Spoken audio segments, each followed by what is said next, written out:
मैं तो माता पिता की सेवा एवं जगत कल्याण के लिए आयु प्राप्त करना चाहता था, किंतु यदि मेरी आयु जगत के विनाश का कारण बनने लगे तो मुझे ऐसी आयु नहीं चाहिए। मुझे मृत्यु स्वीकार है।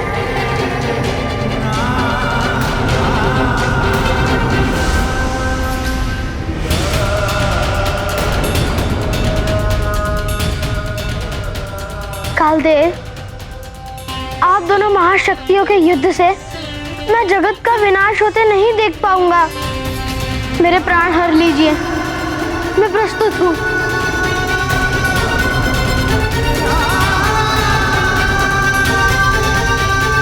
नारायण नारायण, पूत के पांव पालने में ही दिखते हैं कालदेव।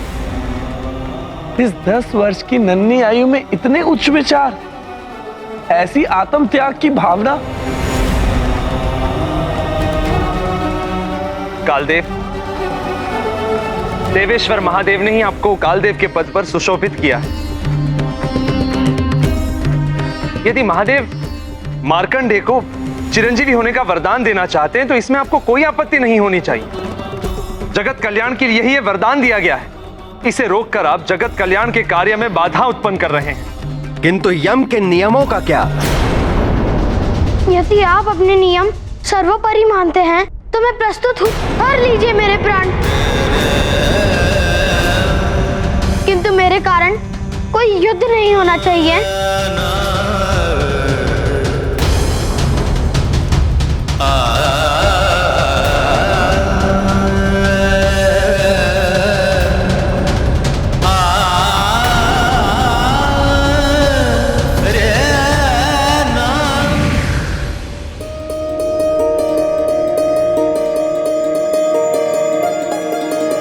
क्षमा करें महादेव।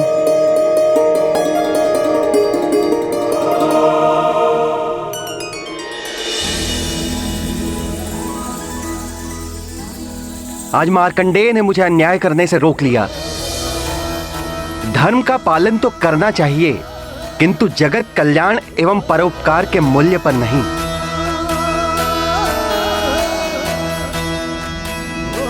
पर पीड़ा से बड़ा कोई अधर्म नहीं है और सुख से बड़ा कोई धर्म नहीं। नारायण नारायण, अंत भला तो सब भला। महादेव, आपका ये वरदान जगत का बहुत बड़ा कल्याण करेगा। महादेव की जय, महादेव की जय, महादेव की जय, महादेव की जय, महादेव की जय। महादेव, आपके भक्त की तेजस्विता एवं आपकी भक्ति की महिमा है जो ये प्रथम बार होने जा रहा है कि काल देव रिक्त हाथ अपने धाम लौटने वाले हैं।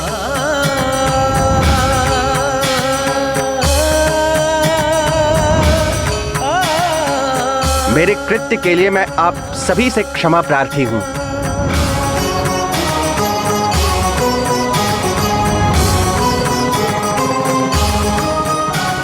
मुझे आज्ञा दे महादेव। प्रणाम।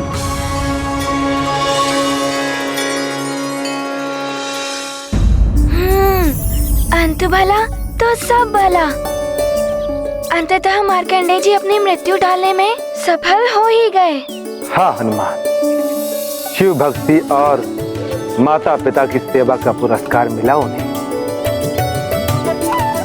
और फिर कालदेव के जाने के पश्चात महादेव मार्कंडेय को आशीर्वाद देते हुए बोले, मार्कंडेय, तुमने जिस मंत्र को जप कर अल्प समय में मुझसे वरदान प्राप्त किया तथा अपनी मृत्यु को टाला है, अब से जगत में उस मंत्र को महामृत्युंजय मंत्र के नाम से जाना जाएगा।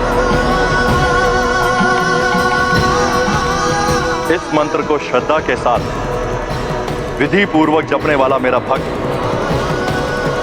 मेरी कृपा का अधिकारी हो, उसकी समस्त संकटों, यहां तक कि अकाल मृत्यु से भी उसकी रक्षा हो जाएगी।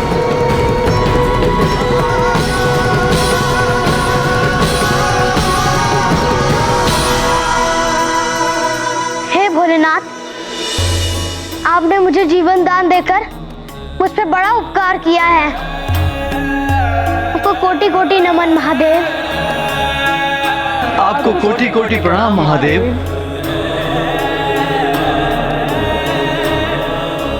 मृत्युंजय महादेव की जय। महाकाल महादेव की जय। जगत हितकारी महादेव की जय।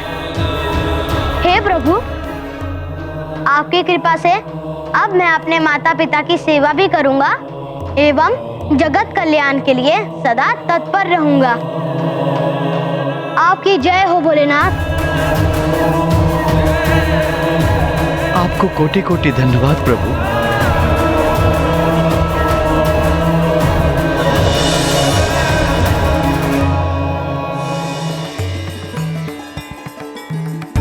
आप सभी देवगणों को भी मेरा प्रणाम। तुम्हारा कल्याण हो बस।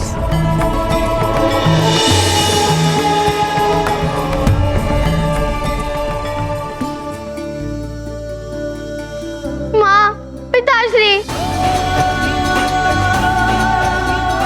मार्कंडे पुत्र।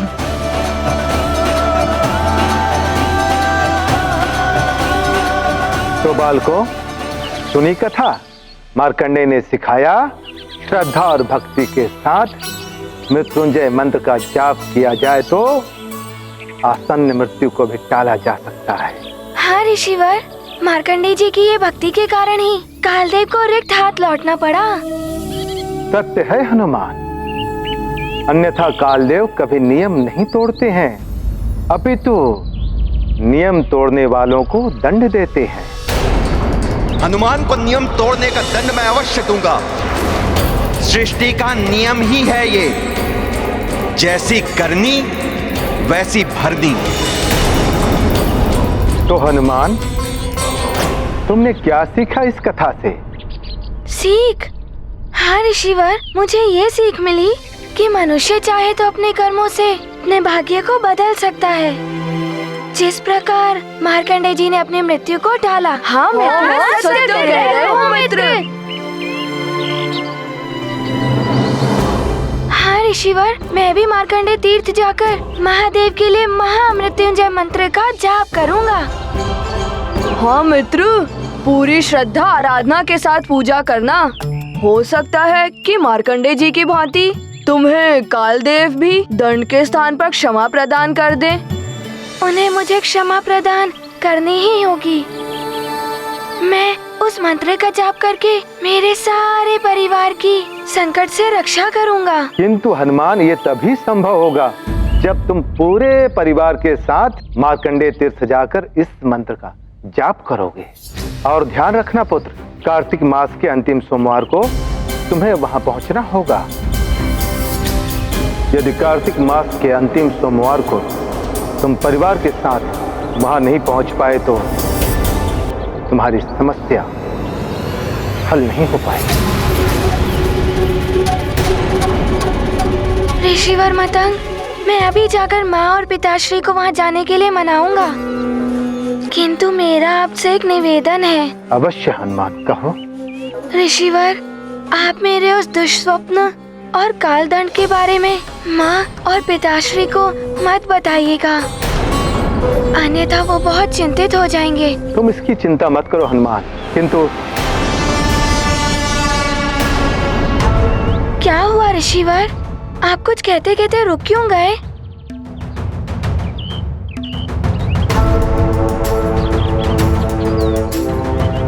किंतु तुम्हें सावधान रहना होगा हनुमान।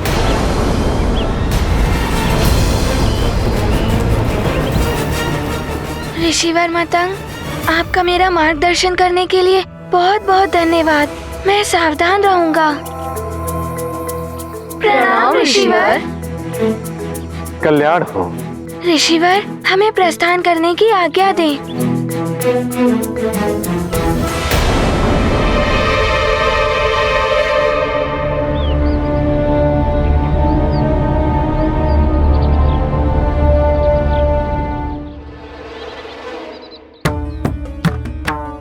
अब क्या हुआ मित्र, रुक क्यों गए?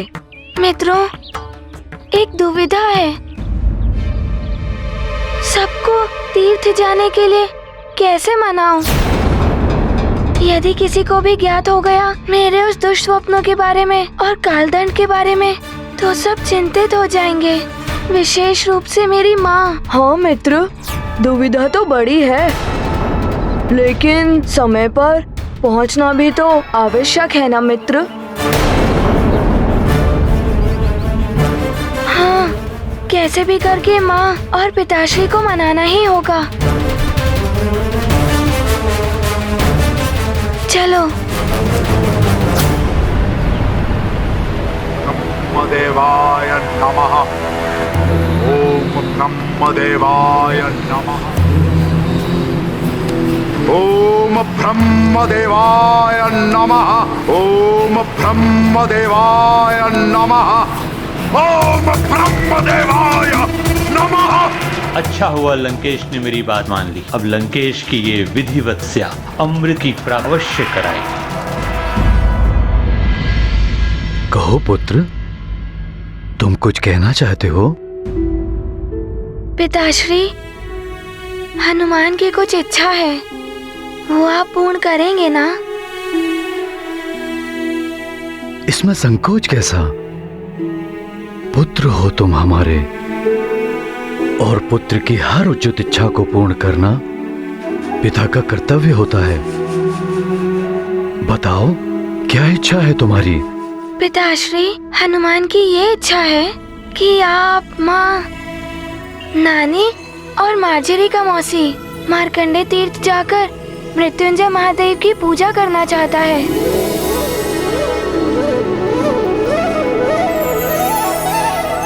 ऋषिवर मतंग के पास गया था मैं, उन्होंने ही ऐसा करने का सुझाव दिया है। आप सब चलेंगे ना मार्कंडे तीर्थ?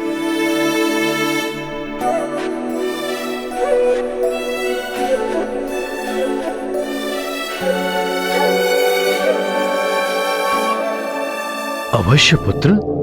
अच्छा पिता वो होता है जो अपने पुत्र की उचित इच्छा का सम्मान करे।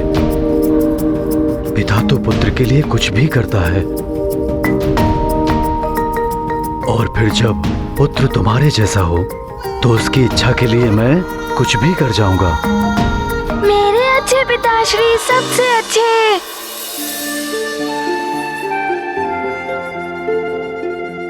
हनुमान, तुमने मेरे मन की बात कह दी।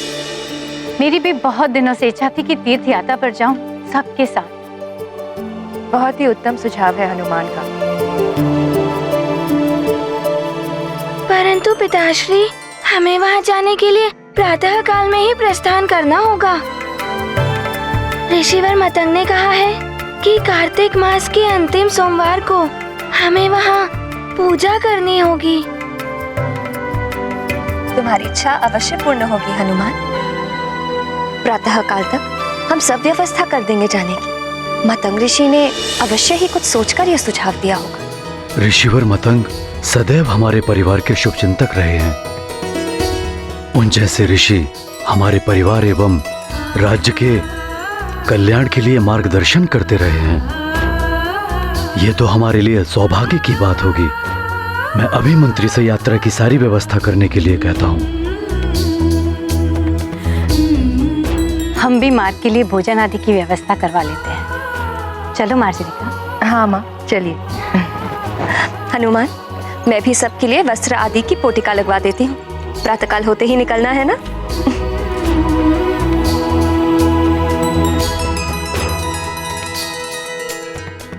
सब इतनी सहजता से मान जाएंगे, ये तो हनुमान ने सोचा भी नहीं था। आपका बहुत बहुत धन्यवाद प्रभु। अब तो हमारी यात्रा प्रातः काल को ही आरंभ होगी। प्रभु, आपके कारण हमारे सारे संकट दूर हो जाएंगे। जय हो भोले बाबा की।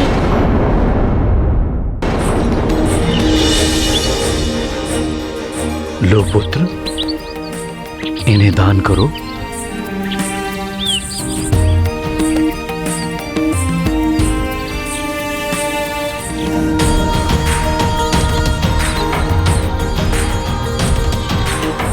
प्रणाम।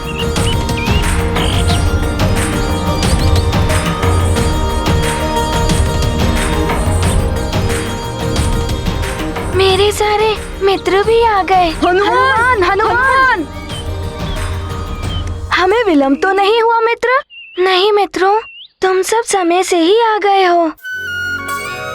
पिताश्री, आपकी अनुमति हो तो मेरे सारे मित्र भी आ सकते हैं मेरे साथ। हाँ हाँ पुत्र हनुमान, वैसे भी तीर्थ यात्रा बंधु बांधवों के साथ ही पूर्ण करने का विधान है। अब हमें शीघ्र ही निकलना चाहिए, जिससे कि समय रहते हम अपनी यात्रा सफलता पूर्वक पूर्ण कर सकें। संभव है निश्चित समय के भीतर ही मैं ये तीर्थ यात्रा पूर्ण कर लूं।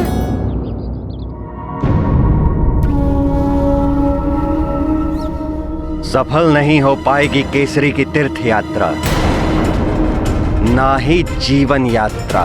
परंतु महाराज कालदेव, केसरी का परिवार भी है केसरी के साथ। कहीं परिवार की पीड़ा से ही जुड़ी है हनुमान की पीड़ा। चित्रगुप्त जी, केसरी के प्राण हरने की व्यवस्था कीजिए। भेजिए यमदूतों को। जी प्रभु। आज्ञा दें ऋषिवर, प्रणाम। कल्याण हो पुत्र। स्वजन हेतु चिंतित हनुमान, महामृत्युंजय तीर्थ प्रयाण। सभी साथ जाते हनुमत के, भाव विभोर नेत्र मारुति के। क्रूर काल रच रहा योजना, परिवर्तित कर अपनी गणना। जन्म मरण है जीवन यात्रा, हनुमत कृपा बने जय यात्रा।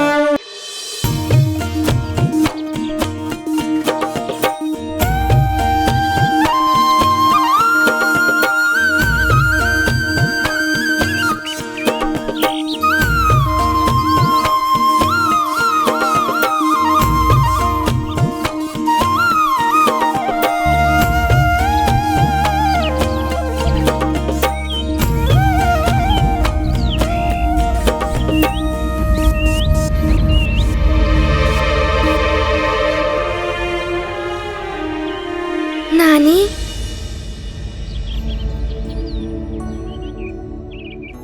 आप क्लांत प्रतीत हो रही हैं।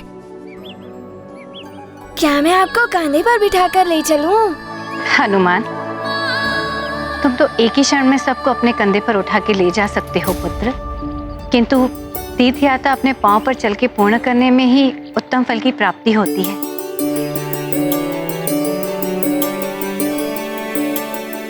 अच्छा, आप सब क्लांत प्रतीत हो रहे हैं। क्यों ना कुछ क्षण विश्राम किया जाए? अवश्य पुत्र हनुमान। आगे पर्वत श्रृंखला है, यदि उसे पार करना है तो हमारा विश्राम करना आवश्यक है। उसके पश्चात हम नई स्फूर्ति से आगे बढ़ेंगे।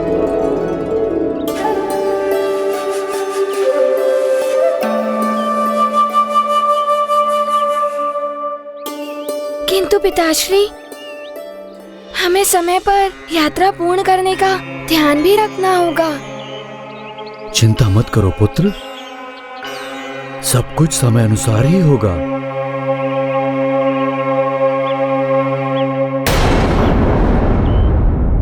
हनुमान, तुम ही नहीं सारा संसार जान जाएगा कि काल के कार्य में हस्तक्षेप करने पर काल का क्या दंड होता है और प्रकृति के विपरीत कार्य करने पर काल कैसे दंड देता है।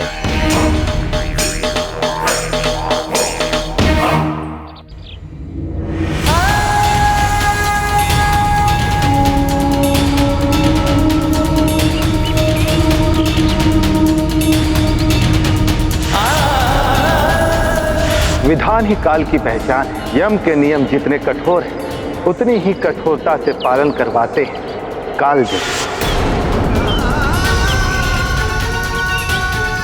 आने वाले संकटों से सतर्क रहकर अब मुझे हर क्षण अपने परिवारजनों के साथ रहना होगा।